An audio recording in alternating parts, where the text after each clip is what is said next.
Bienvenido a Cosmovisión Cristiana. Yo soy Carlos Cosío y tengo mucho gusto de darte la bienvenida a nuestros estudios del libro de Apocalipsis. El día de hoy, como está escrito acá, vamos a empezar a estudiar el capítulo 13, el Anticristo. Vamos a poner hoy la introducción acerca del Anticristo. Vamos a ver quién es, ¿no?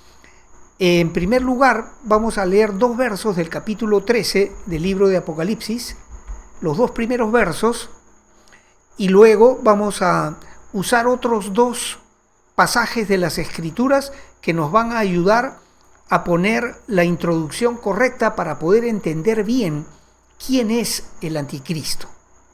Dice: me paré sobre la arena del mar y vi subir del mar una bestia que tenía 7 cabezas y 10 cuernos, y en sus cuernos 10 diademas, y sobre sus cabezas un nombre blasfemo. Y la bestia que vi era semejante a un leopardo, y sus pies como de oso, y su boca como boca de león. Y el dragón le dio su poder y su trono y grande autoridad. Ahora, para comenzar bien el estudio de este personaje, el Anticristo, nosotros necesitamos echar un vistazo a un par de pasajes de las Escrituras muy importantes. Daniel, capítulo 9, y el otro es Segunda de Tesalonicenses, capítulo 2. Son dos pasajes relativamente extensos que necesitamos estudiar para poder aprender, saber quién es el Anticristo, para poder tener un conocimiento suficientemente profundo acerca de este personaje. Vamos a leer lo que dice este pasaje, Daniel 9, 24. 70 semanas están determinadas sobre tu pueblo y sobre tu santa ciudad, para terminar la prevaricación y poner fin al pecado y expiar la iniquidad, para traer justicia perdurable y sellar la visión y la profecía y ungir al Santo de los Santos. Es uno de los pasajes más preciosos de las Escrituras, uno de los versos de oro de este maravilloso libro, nuestra Biblia. Dice Daniel, un profeta que vivió 6 siglos antes del nacimiento de Jesucristo, había sido desterrado a Babilonia. Jerusalén, Israel, la ciudad, la tribu de Judá había sido invadida por el rey Nabucodonosor, rey de Babilonia, y la gente de Israel había sido deportada hacia Babilonia. Y Daniel ora a Dios pidiéndole sabiduría acerca del futuro y del destino del pueblo de Israel y de la santa ciudad de Jerusalén. 70 semanas están determinadas. Primera cosa, Dios tiene un plan con fechas, con tiempos, que se van a cumplir al pie de la letra, porque Dios es así. Lo que Él dice, se cumple. Lo que Él decide, se ejecuta. Y hay un plan, porque 70 semanas están determinadas. ¿Qué podemos entender? Que para Israel y para la santa ciudad de Jerusalén hay un plan con fechas, cómo van a ocurrir, qué cosas van a ocurrir, cuándo van a ocurrir esas cosas. Todo eso es un plan precioso y perfecto que Dios ha querido revelarnos a nosotros para que podamos tener conocimiento del futuro, de nuestro destino, de cómo se van a dar las cosas. 70 semanas están determinadas sobre tu pueblo y sobre tu santa ciudad o sea, hay un propósito en el plan de Dios. ¿Cuál es el plan de Dios? Acá está. ¿Qué quiere hacer Dios en el mundo? Terminar la prevaricación. Mira estas joyas. Poner fin al pecado, expiar la iniquidad, traer justicia perdurable y sellar la visión y la profecía, y ungir al Santo de los Santos. Mira la belleza de esto. ¿Qué cosa es prevaricación? Prevaricar es un acto delictivo de un juez que administra justicia, falsa justicia, sacando provecho de su autoridad. Es decir, administra justicia torcida. El que tiene más dinero va a salir ganando con un juez prevaricador, ¿te das cuenta? Y el mundo está lleno de eso, porque no solo los jueces, sino los presidentes de las repúblicas, los ministros, todos los que tienen autoridad actúan en forma torcida para robar el dinero del pueblo, ¿verdad que sí? ¿O solo en mi país pasa? Segundo, poner fin al pecado. Poner fin al pecado. El pecado que entró a la humanidad desde el primer hombre, la primera pareja, pecó contra Dios. Adán y Eva ofendieron a Dios creyéndole a la serpiente en lugar de creerle a Dios, haciéndole a Dios como si fuera un mentiroso, porque la serpiente trajo una mentira. Así que Dios te ha dicho que si comes del fruto de ese árbol vas a morir. No vas a morir, sino que Dios sabe que el día que tú comas vas a ser semejante a Él, sabiendo el bien y el mal. Y les presenta el fruto primero a Eva. Eva es seducida y come del fruto prohibido, y luego induce a su marido, a Adán, a hacer lo mismo. Ambos pecaron contra Dios. El mundo está repleto de pecado. Tú y yo somos pecadores. Tenemos una naturaleza inclinada al mal. El pecado no va a vivir para siempre en este mundo. Dios va a limpiar este mundo del pecado. Lo va a limpiar durante los años de la gran tribulación, y después de eso comenzará un reino en el cual va a morar la verdadera justicia, que es lo tercero. Lo cuarto, traer la justicia perdurable. En Cristo va a haber realmente justicia en este mundo. Nunca ha habido justicia, nunca. Un reino de justicia perdurable. Y además se va a sellar la visión y la profecía. Todo lo que está escrito en este maravilloso libro, la Biblia, nuestra Biblia, este maravilloso libro, va a ser cumplido al pie de la letra. Todo se va a cumplir al pie de la letra. Y eso es lo que significa para sellar la visión y la profecía. Los pastores, lamentablemente muchos, tal vez la mayoría de ellos, tienen miedo hoy día de hablar sobre los temas proféticos, porque por flojera muchos de ellos no estudian a profundidad el tema profético, y otros tienen temor de que al explicar las cosas de la profecía bíblica la gente se asuste y se ausente de la iglesia, lo cual significaría una disminución de los ingresos de la iglesia, lo económico, ¿verdad? Esto pasa mucho. Yo he vivido 12 años en los Estados Unidos y yo sé que estas cosas ocurren, no solo allá, sino también acá en mi patria y en todas partes. Es un problema generalizado en la iglesia cristiana hoy, el descuido a la profecía bíblica. Pero gracias a Dios que nosotros sí podemos estudiar estas cosas con libertad. Mira lo que dice: traer la justicia perdurable, sellar la visión y la profecía, y finalmente ungir al Santo de los Santos. Ungir al Santo de los Santos. ¿Quién es el Santo de los Santos? Nuestro Señor Jesucristo. Y Él va a ser ungido como el Rey de Reyes y el Señor de Señores, porque Él es el Rey, es nuestro Rey, y pronto va a tomar su reino, el cual será un reino donde habrá justicia perdurable, donde habrá amor, armonía, donde habrá orden, donde será quitado todo pecado de en medio del pueblo de Dios. No va a haber ya prevaricación, jueces torcidos, ni pecado. No va a haber iniquidad, no va a haber maldad en el mundo cuando el Señor Jesucristo reine sobre nuestra tierra. Gloria a Dios. Bellísimo, bellísimo.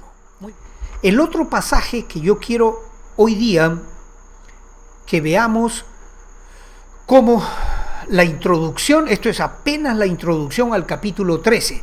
Todavía no nos metemos a profundidad en el estudio, pero yo quiero primero identificar el escenario, qué está pasando. Mira lo que dice la segunda carta a los tesalonicenses. Voy a leer un poco junto contigo. Dice: pero con respecto a la venida de nuestro Señor Jesucristo, el apóstol Pablo, enseñando a la iglesia de Tesalónica, les dice: con respecto a la venida de nuestro Señor Jesucristo y nuestra reunión con Él, ¿qué cosa es eso? Cuando la iglesia se una, se encuentre con el Señor en el aire, el rapto de la iglesia, le dice Pablo a Tesalónica en la segunda carta, les dice, con respecto a nuestra reunión con Cristo en el aire, al rapto de la iglesia, les dice: os rogamos, hermanos, que no os dejéis mover fácilmente de vuestro modo de pensar. Esto significa que Pablo ya les había enseñado, ya los había instruido, ya les había revelado las Escrituras para entender de qué manera se va a cumplir el rapto de la iglesia. Y les dice acá: no os dejéis mover de vuestra manera de pensar fácilmente, porque lo que yo les he enseñado antes en relación al rapto es firme, es palabra de Dios y se va a cumplir. Que no os dejéis mover fácilmente de vuestro modo de pensar, ni os conturbéis, ni por espíritu, ni por palabra, ni por carta, como si fuera nuestra. Miren lo que estaba pasando en la iglesia de Tesalónica. Había gente malintencionada que estaba torciendo la palabra de Dios y la trataba de presentar como algo cierto, como si fuera una revelación de Dios, y aún falsificaban las cartas de Pablo, porque eso es lo que él nos da a entender: ni por palabra ni por carta como si fuera nuestra. Había una carta, o tal vez varias, no lo sabemos, que pretendía el que las escribió hacerlas pasar como si fueran cartas de Pablo, pero no eran cartas de Pablo. Mira si el mundo no es semejante hoy, ¿verdad?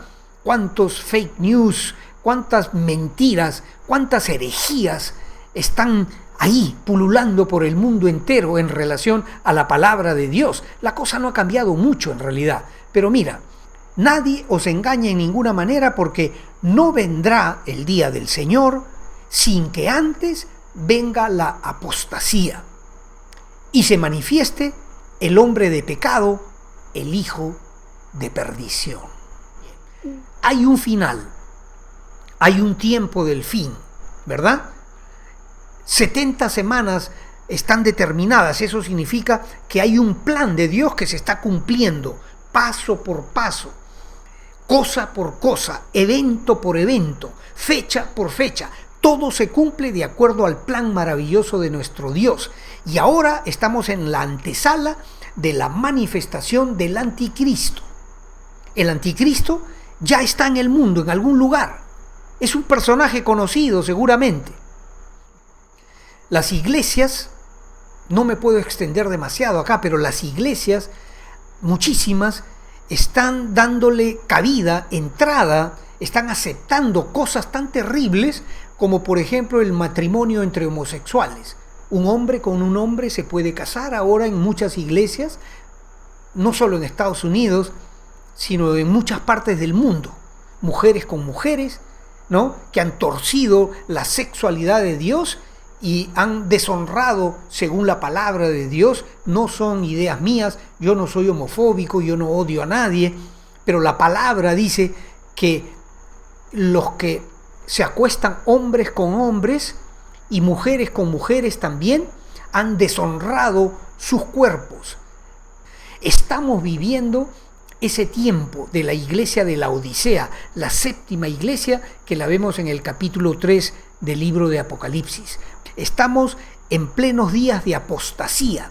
Ya se cumplió entonces la escritura de la segunda carta a los tesalonicenses de que no vendría el día del Señor sin que antes ocurra la apostasía, y solo falta la manifestación del hombre de pecado para que comience justamente en esos días los 7 años de la gran tribulación. Pero lo más lindo de todo, porque voy a terminar con una buena noticia, es esto. Mira lo que dice la segunda carta a los tesalonicenses. ¿No os acordáis, dice el apóstol Pablo, que cuando yo estaba todavía con vosotros os decía esto? Y ahora vosotros sabéis lo que lo detiene, a fin de que a su debido tiempo se manifieste. ¿Se manifieste qué? El anticristo. Hay una cosa que detiene la manifestación del anticristo, está diciendo Pablo. Verso 7. Porque ya está en acción el misterio de la iniquidad, solo que hay quien al presente lo detiene, hasta que él a su vez sea quitado de en medio. Y entonces se manifestará aquel inicuo a quien el Señor matará con el espíritu de su boca y destruirá con el resplandor de su venida. Ya el misterio de la iniquidad está en marcha, el anticristo está listo para manifestarse, pero hay alguien que ahora detiene la manifestación del anticristo, hasta que esa persona que detiene la manifestación del anticristo, el Espíritu Santo de Dios.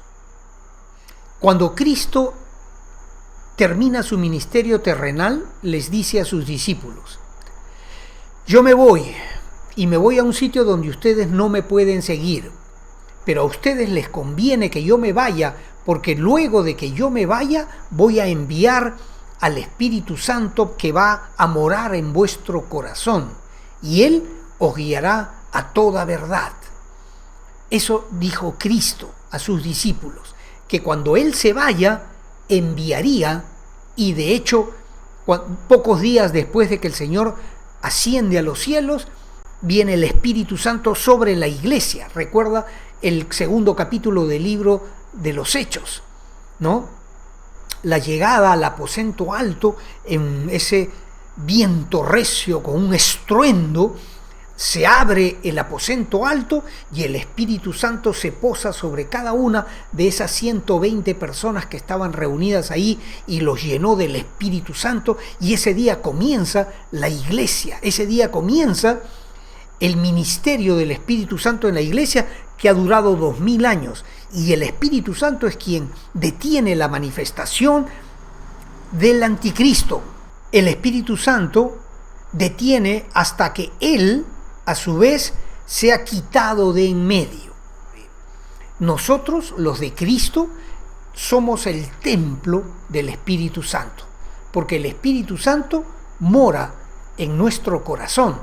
Y si el Espíritu Santo se va, nosotros también tenemos que irnos, porque de lo contrario quedaríamos sin esa bendición de ser el templo del Espíritu Santo. Sino que cuando Él se haga a un lado, se lleva a la iglesia. El Señor viene por la iglesia y nos vamos arriba a los cielos.